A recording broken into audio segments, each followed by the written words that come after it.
할렐루야. 추석 명절은 잘들 보내셨습니까?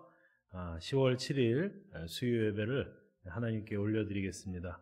오늘도 말씀을 깨닫는 지혜와 또 기도 중에 부어주시는 은혜를 우리 모든 성도님들 함께 나누시기를 축복합니다. 우리 먼저 사도신경으로 신앙 고백하겠습니다. 전능하사 천지를 만드신 하나님 아버지를 내가 믿사오며 그 외아들 우리 주 예수 그리스도를 믿사오니 이는 성령으로 잉태하사 동정녀 마리아에게 나시고 본디오 빌라도에게 고난을 받으사 십자가에 못 박혀 죽으시고 장사한 지 사흘 만에 죽은 자 가운데서 다시 살아나시며 하늘에 오르사 전능하신 하나님 우편에 앉아 계시다가 저리로서 산자와 죽은 자를 심판하러 오시리라. 성령을 믿사오며 거룩한 공회와 성도가 서로 교통하는 것과 죄를 사하여 주시는 것과 몸이 다시 사는 것과 영원히 사는 것을 믿사옵나이다. 아멘. 우리 함께 찬송 196장 찬송하겠습니다. 찬송가 196장입니다. 성령의 은사를 나에게 채우사 주님의 사랑 본받아 나 살게 하소서. 성령의 은사를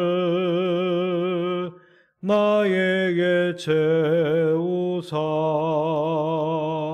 정결한 마음 가지고 나 행케 하소서. 성령의 은사를 나에게 채우사 더러운 세상 탐욕을 다 태워주소서. 성령의 은사를 나에게 채우사 영원한 주님 나라에 나 살게 하소서.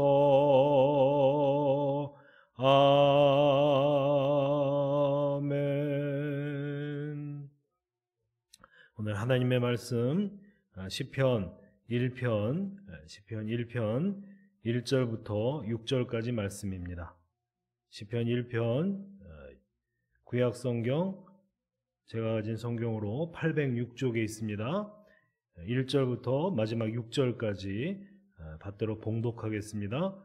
복 있는 사람은 악인들의 꾀를 따르지 아니하며 죄인들의 길에 서지 아니하며 오만한 자들의 자리에 앉지 아니하고 오직 여호와의 율법을 즐거워하여 그의 율법을 주야로 묵상하는도다.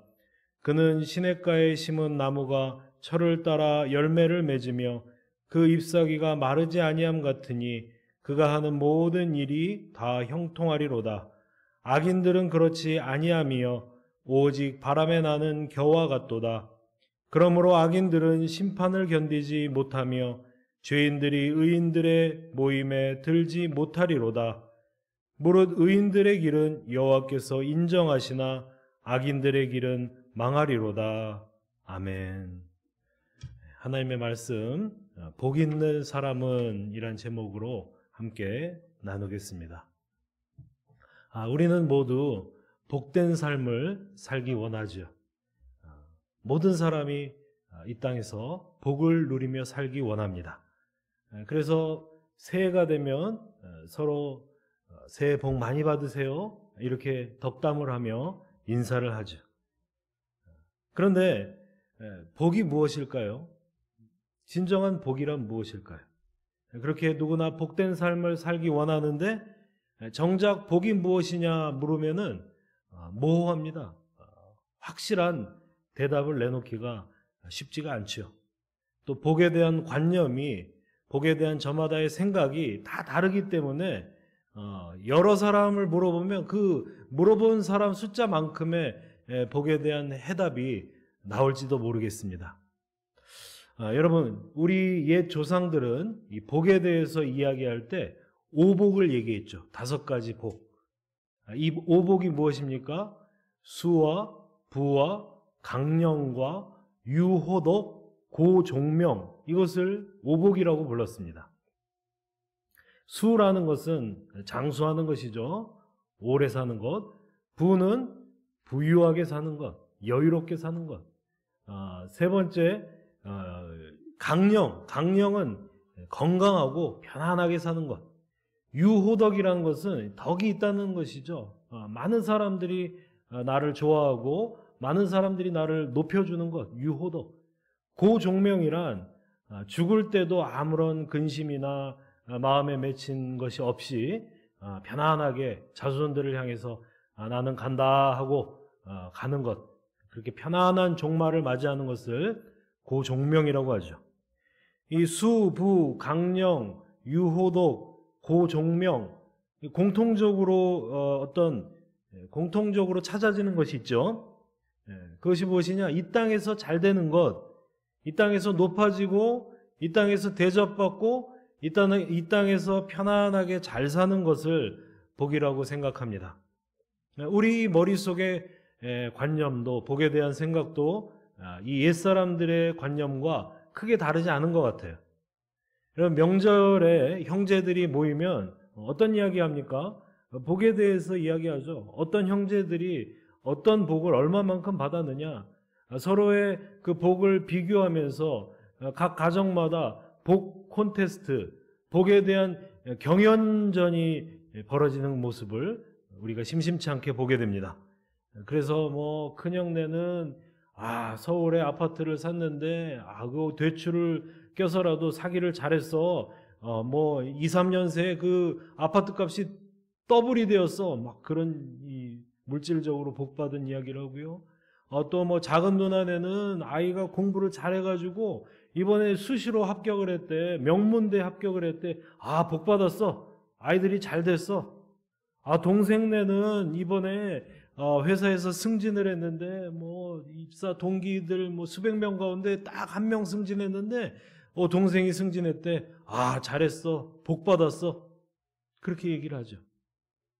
여러분, 이 땅에서 명문대학을 가고 부를 누리고 승진하고 이런 눈에 보이는 모습이 모든 사람들이 부러워하고 잘됐다 이렇게 선망의 눈으로 바라보는 이 모습이 과연 진정한 복일까요? 이 땅에서 그렇게 누리고 살고 대접받고 살면은 정말 하나님 앞에 가서도 하나님, 내가 이 땅에서 복된 삶을 살다 왔습니다, 자신 있게 말할 수 있을까요? 오늘 성경은 그 복에 대한 하나님의 마음, 하나님의 말씀, 복에 대한, 진정한 복에 대한 해답을 이야기해 주고 있습니다. 여러분, 오늘 시편에 보시면은 오늘 시편이 시편 150편, 그 시편의 그 장엄한 대장정을 시작하는 첫머리죠. 표제가 없습니다. 시편 1, 2편은 표제가 없어요. 여러분, 3편부터 보시면 매 시편 각 장마다 표제가 붙어 있죠. 이를테면 3편에 보면 다윗의 시 압살롬을 피할 때에 지은 시, 또 4편에 보면 다윗의 시 현악에 맞춘 노래, 이런 식으로 표제가, 제목이 붙어 있습니다. 그런데 1절, 2절에는 표제가 없습니다. 1절, 2절에는 아무것도 붙어져 있지 않죠. 왜 그럴까요? 1장 1편, 2편, 이 1편, 2편 자체가 150편이나 되는 이 아주 방대하고 장엄한 시편 전체의 서론이 되기 때문입니다. 시편 전체의 서문이 되고, 이 시편 1편, 2편이 시편 전체의 서시가 되는 것입니다. 여러분, 서시란 말 아십니까? 우리가 책을 사면은 그 책 첫머리에 서문이 있죠. 저자가 이 책을 어떤 마음으로, 어떤 의도로 이렇게 썼다라는 내용이 쓰여져 있습니다. 그래서 우리가 그 서문을 보면 이 책 전체 내용의 어떤 길잡이가 되고 전체 내용의 핵심 메시지, 핵심 주제를 알게 되는 것입니다. 서시도 마찬가지죠. 서시는 이 서문을 대신해서 시로 지은 것을, 그 어떤 책을 여는 시를 서시라고 하는 것입니다. 여러분, 그래서 우리가 시편 1, 2편을 보면은 이 여러 시인들이 쓴 150편이나 되는 이 큰 시편이라는 그 큰 강의 물줄기를 전체적으로 볼 수가 있게 되는 것입니다. 시편 전체의 그 핵심 주제, 시인들이 말하려고 하는 것이 무엇인지가 이 시편 1편에 압축적으로 녹아져 있다고 볼 수가 있는 것입니다. 여러분, 이 시편 1편에 보면은요, 이 세상에는 악인이 있고 의인이 있다는 거예요.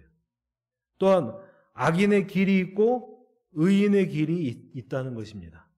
그런데 의인의 길은 철을 따라 열매를 맺는 나무처럼 여호와께서 인정하시나, 악인의 길은 바람에 나는 쭉정이처럼 다 망한다는 거예요. 뿔뿔이 흩어져서 사라져 버린다는 것입니다. 그런데 악인의 길을 택할 것인가 의인의 길로 갈 것인가 하는 것은 우리의 선택에 달려 있다는 것입니다. 어떤 것을 선택할 것이냐, 어떤 길로 가는 것이 행복한 삶이냐 하는 것이 오늘 이 시편 1편의 주제입니다. 여기 시편 1편 1절은 복 있는 사람은 하고 시작하고 있는데요, 이 복은 히브리어 원어로 보면 아슈레이라는 단어로 쓰여져 있습니다. 여러분, 성경에 복을 의미하는 단어가 두 개가 나와요. 바라크라는 단어와 아슈레이라는 단어이죠. 구약 성경에 바라크라는 단어가 430번 이상 등장하고요, 여기 이 아슈레인 단어는 한 40여 회 등장합니다. 바라크라는 단어는 하나님께서 약속하신 복이에요. 하나님께서 주권적으로 인간들을 향하여서 부어주시는 하나님의 주권적인 복이 바라크입니다. 그런데 이 아슈레이라는 단어는 사람의 행위에 따라서, 사람의 선택에 따라서, 그 행위와 선택 여하에 따라서 주시는 복을 아슈레이라고 합니다. 말하자면 이 아슈레이 복은 하나님 말씀을 귀하게 여기고 하나님 말씀에 순종하고자 애쓰는 사람들에게 하나님께서 주시는 이 땅의 복이에요. 순종하는 자들에게 주어지는 보상과 같은 개념이 아슈레이 복입니다. 그래서 이 복은요, 어떤 기쁨이나 평안이나 위로와 같은 눈에 보이지 않는 그런 것들이 될 수가 있고요, 또한 물질의 축복, 육체적인 강건함, 장수함, 또한 자손의 형통함, 이와 같은 눈에 보이지 않는 축복이 될 수도 있습니다. 말하자면 이 아슈레이 복이란 순종할 때, 말씀에 순종할 때 그 순종하는 인생에게 하나님께서 주시는 보상, 하나님께서 주시는 축복을 아슈레이라고 하는 거예요. 그러니까 여기 복 있는 사람은 이라고 시작하는 이 말씀은 말씀에 순종하여 이 땅을 행복하게 살아가는 사람은, 이렇게 풀어서 이해할 수가 있습니다. 다시 말씀드립니다. 복 있는 사람은 이렇게 시작하는데, 이 말씀은 하나님 말씀에 순종하여 이 땅을 복되게 살아가는 사람은, 이렇게 해석할 수 있다는 것입니다. 그 복 있는 사람은요, 악인의 꾀를 따르지 않는데요, 또 죄인들의 길에 서지 않는데요, 오만한 자의 자리에 앉지 않는데요. 그러니까 이 악인의 길과 의인의 길을 대조하면서 일단은 소극적으로 복 있는 사람이란 악인의 길을 따르지 않는다, 죄인의 길에 서지 않는다, 오만한 자의 자리에 앉지 않는다. 그러니까 복 있는 사람이란 악인들과 함께하지 않는다라는 것을 말하고 있는 것입니다. 여러분, 그 향을 싼 종이에서는 향냄새가 나죠. 생선을 싼 종이에서는 생선 비린내가 납니다. 그 친구를 보면 그를 알 수 있다는 말이 있습니다. 우리는 친구들과 많은 것을 공유하죠.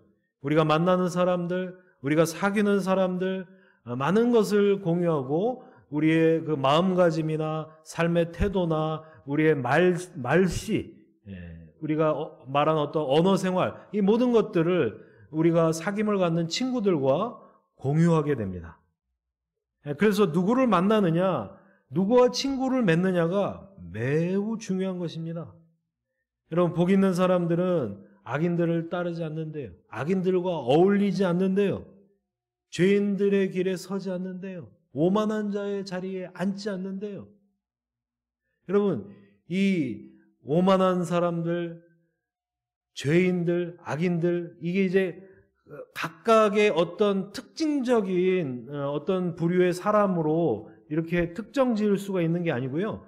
이것은 크게 한 묶음으로 악인을 의미하는 것입니다. 여러분, 악인이란 무엇입니까? 우리는 악인 하면은 어떤 도덕적으로 범죄한 자, 남을 해코지하는 자, 사회적으로 무리를 일으킨 자, 이런 사람을 악인이라고 생각하죠.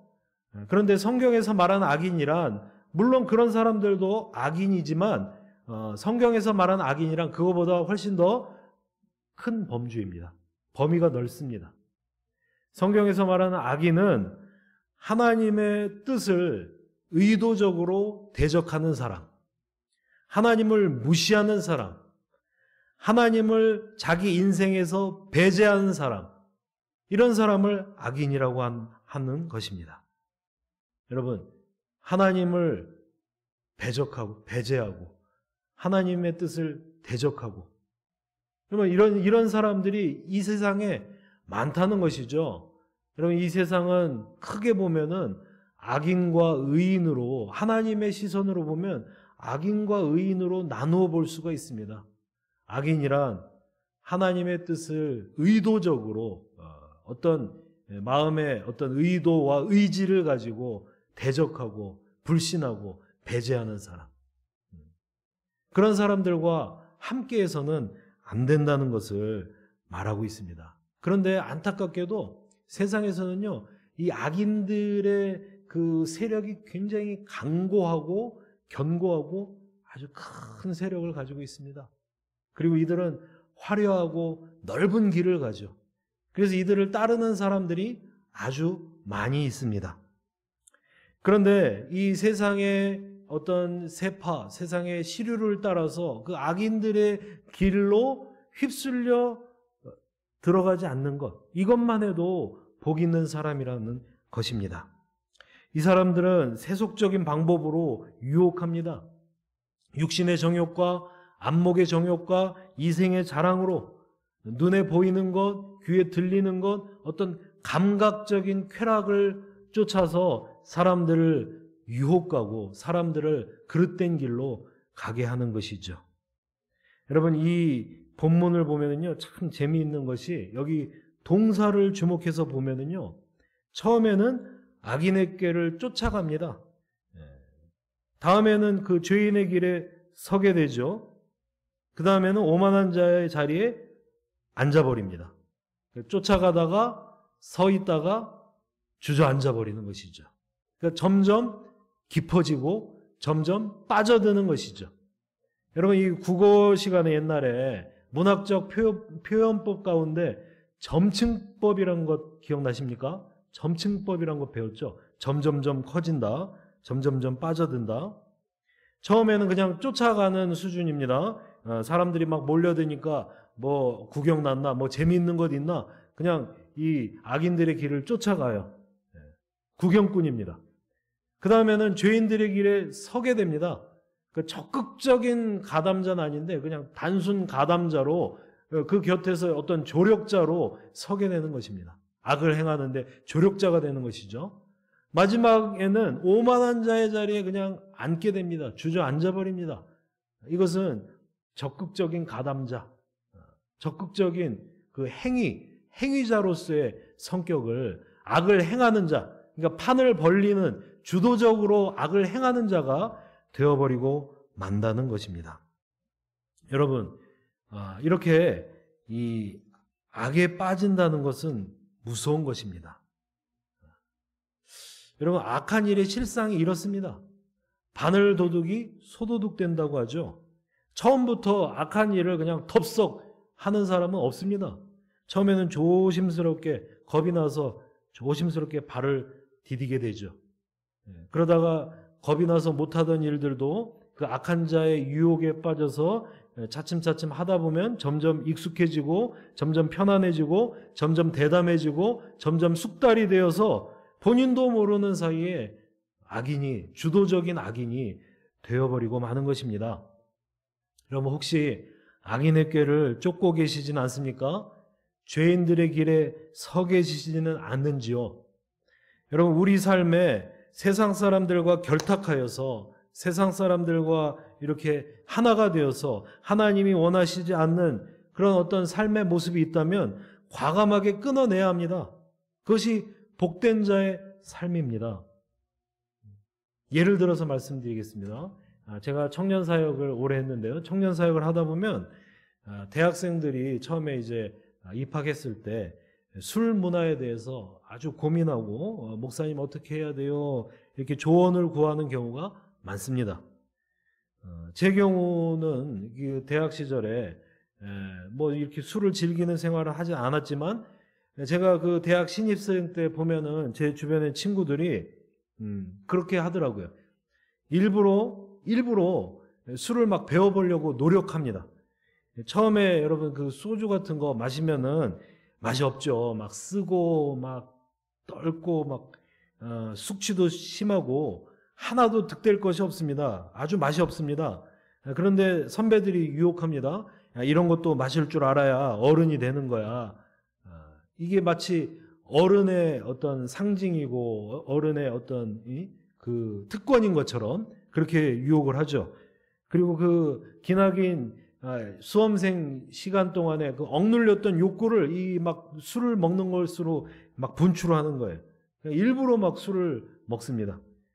그런데 그러다 이제 몇 개월이 지나고 한 친구가 말하더라고요.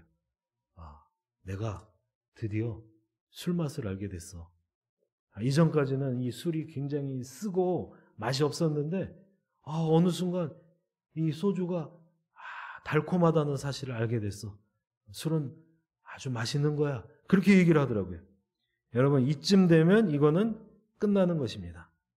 악인들의 꾀에 억지로 끌려다니다가 죄인들의 길에 서버리는 것입니다. 그러다가 이제 마지막 단계로 내려가는 것이죠. 내가 술을 마시다가 나중에는 술이 나를 마시는 단계로 가게 되는 것입니다. 여러분, 아주 그 오만한 자의 자리로 내려앉는 적극적인 그 행위자, 아주 술판을 버리고 찾아서 술을 마시고 다른 사람들을 술꾼으로 만드는 그런 고주망태, 술고래가 돼버리는 것입니다. 이 단계가 이렇게 좀 늪에 빠지듯이 걷잡을 수 없이 진행되는 거예요. 여러분, 이런 말이 있습니다. 지옥으로 가는 고속도로에는 악셀레타를 밟지 않아도 된다. 여러분, 이렇게 무섭게 내 의지로 빠져나올 수 없을 만큼 무섭게 빠져들게 되는 것입니다. 그래서 저는 청년들에게 애시당초 술을 먹지 말라고 말해요. 애시당초 나는 교회 다니는 사람이라고, 나는 그리스도인이기 때문에 나는 술 마실 수 없다고 그렇게 선포해버려라, 선언해버려라, 그렇게 가르칩니다.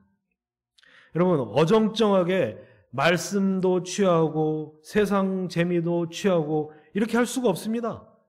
그리스도와 벨리알이 서로 사귈 수 있느냐? 주님이 이렇게 말씀하셨습니다.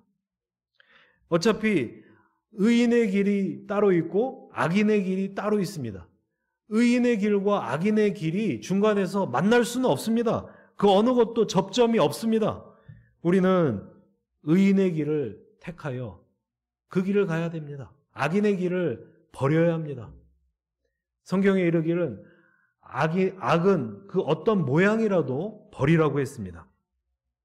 성경에서 명백하게 금지하는 것, 하나님이 싫어하신다고 분명히 말씀하신 것, 그리고 나의 신앙 양심에 위배되고 신앙인으로서 마음에 꺼림직한 것, 이런 것들을 다 버리고 의의 길, 하나님이 인정하시는 길을 택하시는, 그 길을 걸어가시는, 그 복된 길을 걸어가시는 저와 여러분 되시기를 축복합니다.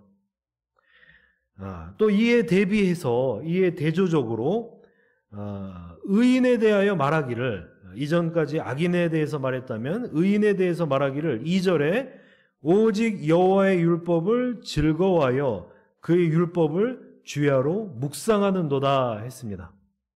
세상 유혹이나 세상에 있는 쾌락보다는 하나님의 법을, 하나님의 말씀을 즐거워합니다. 그 말씀, 그 마음 중심에 하나님의 말씀이 견고하게 서 있습니다. 말씀을 사랑하기 때문에 그 말씀을 주야로 밤낮으로 묵상합니다. 여러분, 이 묵상이란 단어를 생각할 때 어떤 모습이 떠오르시나요? 어떤 모습이 연상되십니까? 묵상이란 이 은은한 오르간 반주에 맞춰서 눈을 감고 마치 명상하듯이 이렇게 조용히 말씀에 대해서 생각하는 것, 그런 모습이 떠오르시나요? 여러분, 그런 모습은 이 성경에서, 지금 이 성경에서 말하고 있는 묵상의 모습이 아닙니다. 여기서 이 묵상이라는 단어를 히브리 말로는 하가라고 하는데요, 이 하가라는 단어가 의성어라고 합니다. 의성어, 소리를 흉내내는 말이죠. 이 하가라는 말은 히브리 말로 비둘기가 구구구구 소리를 내는 것을 하가라고 합니다.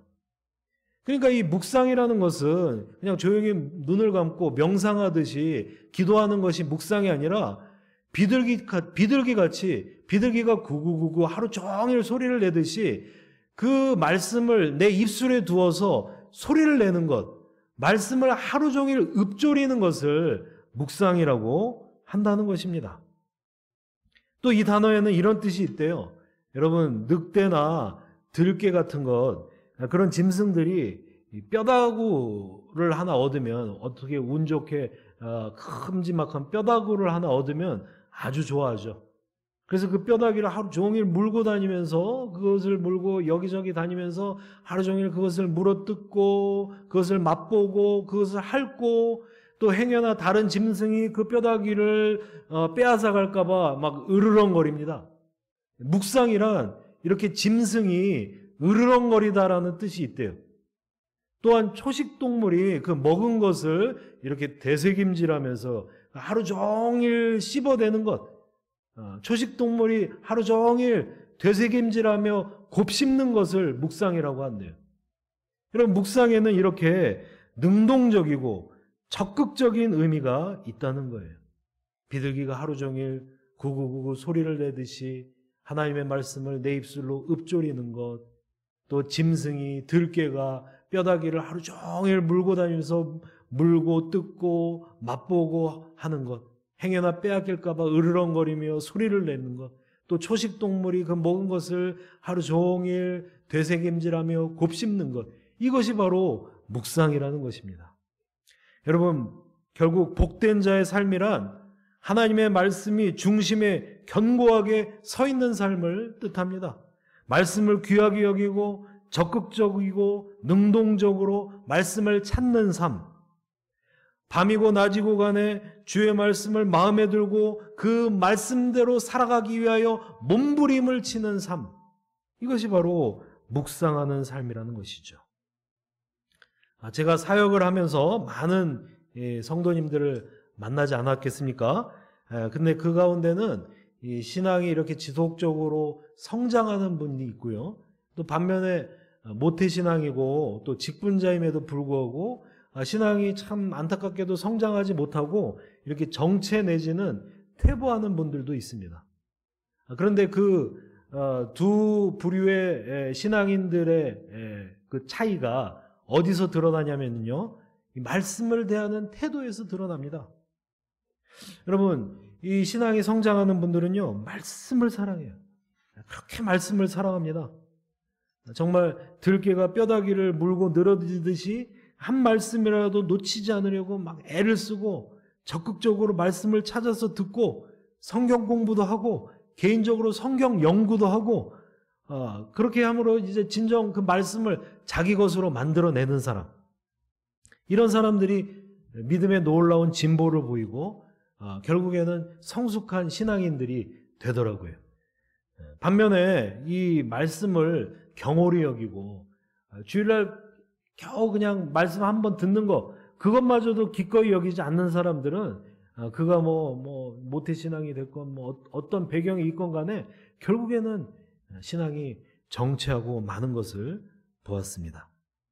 여러분, 하나님의 말씀을 주야로 묵상하는 것, 이것이 복이 있는 삶입니다. 말씀을 묵상하는 데서 나의 능력이 나타납니다. 말씀을 묵상하는 것이 능력의 원천입니다. 말씀 묵상하지 않으면 힘을 다 잃고 말아요. 사탄의 유혹에 빠지고 맙니다.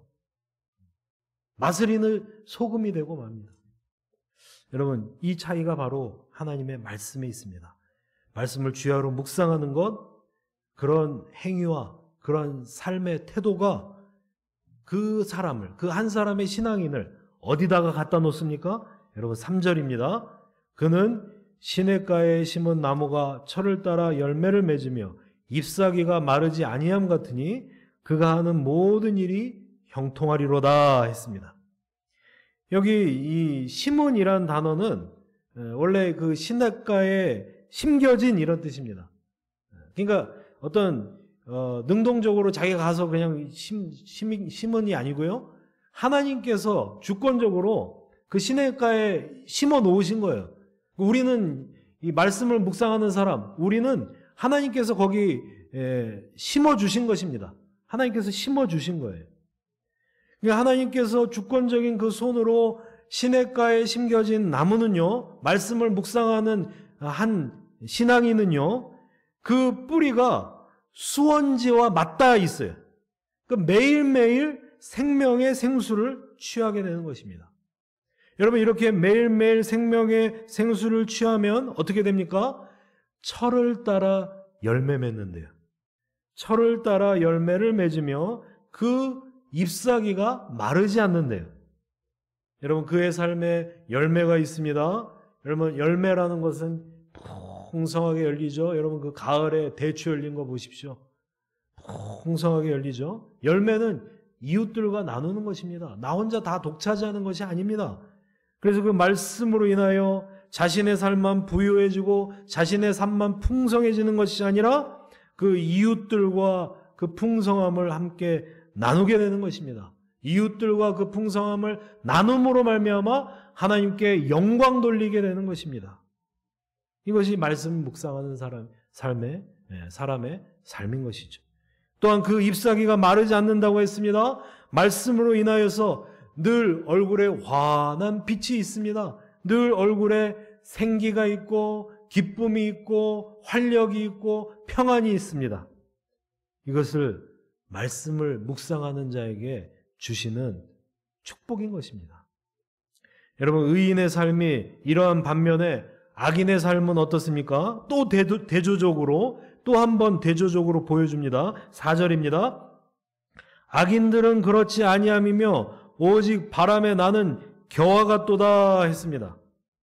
여러분, 악인들의 삶에는 시냇가에 심겨진 나무가 아니기 때문에 생명의 생수가 없어요. 생명의 생수가 공급되지 않기 때문에 그의 인생에 열매도 없죠. 그래서 때가 되면, 추수 때가 되면은 알곡으로 들어차야 되는데 알곡이 아니고 헛껍데기 뿐이에요.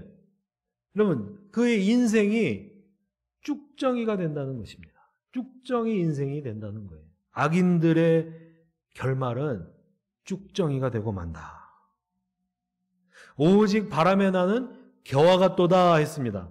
여러분, 농부가 추수 때에 이렇게 키질을 하죠. 키질을 해서 알곡은 아래로 딱 떨어져서 모이고 쭉정이는 바람에 다 날아갑니다. 하나님이 마찬가지로 하나님이 심판 때에, 하나님이 키질하실 때에 악인들은 열매 없는 삶, 쭉정이가 되어서 그 심판을 견디지 못하고 다 뿔뿔이 흩어져 날아간다는 것입니다. 여기저기 정처 없이 다 흩어져 버린다는 거예요. 나중에는 그 화려함과 그 크고 강성함을 자랑했던 악인들이 흔적을 찾아볼 수 없을 만큼 그렇게 허망하게 다 사라지고 만다는 것입니다. 무서운 심판이죠. 여러분, 오늘 말씀은 결론적으로 무엇이라고 말합니까? 6절입니다. 무릇 의인들의 길은 여호와께서 인정하시나 악인들의 길은 망하리로다 했습니다. 여러분, 복 있는 사람들 할 때 그 복을 히브리어로 아슈레이라고 한다고 했죠. 말씀을 순종할 때 그 순종하는 사람들에게 주시는 선택적이고 차별적인 복, 그것이 아슈레이 복입니다. 여러분, 말씀을 묵상하는 자들, 그들이 이 땅에서 누리는 복이 바로 아슈레이 복이라고 했습니다. 복된 삶을 살 것인가? 헛된 삶을 살 것인가? 의인의 길로 갈 것인가? 악인의 길로 갈 것인가? 우리는 그 갈림길에 서 있습니다. 선택은 우리들의 몫입니다. 복된 삶의 원천은 부와 명예와 세상의 인정, 이러한 이 세상적인 것들에 있는 것이 아니라 오직 하나님의 말씀에 있다고 했습니다. 그래서 그 말씀을 사랑하여서 비둘기처럼 9999 하루 종일 그 말씀을 입술에 대고 그 말씀을 읊조리는 사람, 들깨가 뼈다귀 하나를 얻어서 하루 종일 그것을 물고 뜯고 행여나 그것을 빼앗길세라 으르렁거리는 것, 이것이 말씀을 묵상하는 자의 삶의 모습입니다. 적극적이고 능동적으로 말씀을 찾고 말씀을 내 것으로 소화하기 위하여 말씀을 연구하고 그 말씀을 지키며 말씀대로 살기 위하여 몸부림치는 삶, 그 삶 가운데 하나님께서 복을 부어주신다는 것이죠. 그의 삶을 시냇가로 옮겨 심습니다. 말씀에 그 충만한 생수가 흐르는 시냇가에 옮겨 심습니다. 그의 삶의 뿌리는 생명의 생수와 맞닿아 있습니다. 이로 말미암아 풍성한 열매를 맺어서 그 열매들로 이웃을 섬기며 하나님께 영광 돌리게 된다는 것이죠. 그 말씀이 그 얼굴에 환한 빛이 되게 하시며 그 말씀이 그 마음의 평강과 그 마음의 기쁨과 그 마음의 위로가 되게 한다는 것이죠. 여러분, 이것이 말씀을 묵상하는 사람들의 삶입니다. 말씀을 묵상함으로 주의 길을 걷는 삶, 말씀을 묵상함으로 하나님께서 인정하시는 의인의 길을 걷는 삶.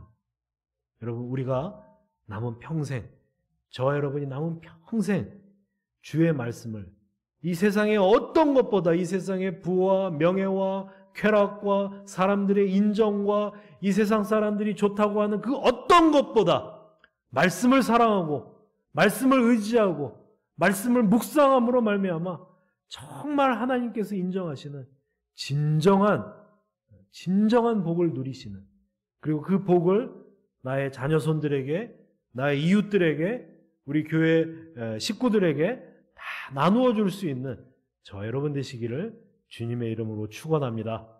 아멘. 우리 함께 기도하겠습니다.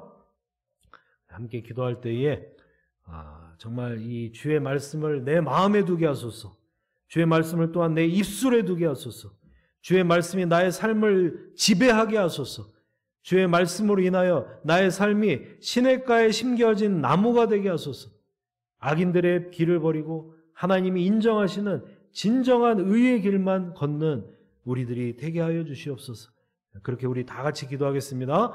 하나님 아버지, 은혜를 감사합니다. 아버지, 추석 명절을 지나고 아버지 첫 번째 맞는 이 수요 예배, 이 말씀을 우리 마음 가운데 두기를 원합니다. 하나님, 이 말씀에 우리가 먼저 감동을 받고 도전을 받아서 진정으로 말씀대로 사는 그리스도인들이 되게 하여 주시옵소서. 시냇가에 심겨진 나무와 같이 그 말씀으로 인하여서 능력을 받는 삶을 살게 하여 주시옵소서.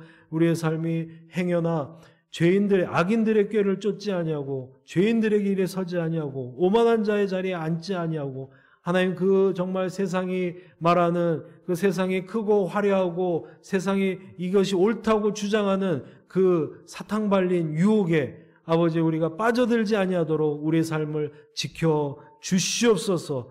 하나님, 세상이 그 어떤 것보다 하나님의 말씀을 귀하게 여기고 하나님의 말씀을 사랑하며 하나님의 말씀 중심으로 나의 삶을 재편하며 하나님의 말씀을 따라서 능력 있는 삶을 살게 하여 주시옵소서. 하나님, 우리 교회가 정말 말씀대로 바로 서는 교회가 되게 하여 주시옵소서. 이 지역사회 가운데 복음을 전하는 진정한 주 예수 그리스도의 피 묻은 십자가 복음을 전하는 구원의 방주가 되게 하여 주시옵고, 또 이 코로나로 어렵고 혼란스러운 때에 말씀으로 말미암아 힘을 얻고 말씀으로 말미암아 하나님 능력을 입어서 이 세상 가운데서 정말로 복된 믿음의 삶을 살아가는 모든 사람들이 정말 우리로 말미암아 길을 얻고 참되신 주님을 만나게 되는 귀한 믿음의 삶을 살아가는 우리 모두가 되게 하여 주시옵소서. 남은 한 주간의 삶도 주님께서 주장하시며 우리의 생업의 터전에서 우리의 가정에서 또한 교회에서 하나님께서 놀라운 복을 부어주실 줄 믿습니다. 지금은 우리 주 예수 그리스도의 은혜와 하나님 아버지의 무한하신 사랑과 성령님의 감화감동 교통하심이 진정으로 의의 길을 따르기 원하는 모든 성도들 머리 위로 이제부터 영원까지 함께 있을지어다. 아멘. 예배 마쳤습니다.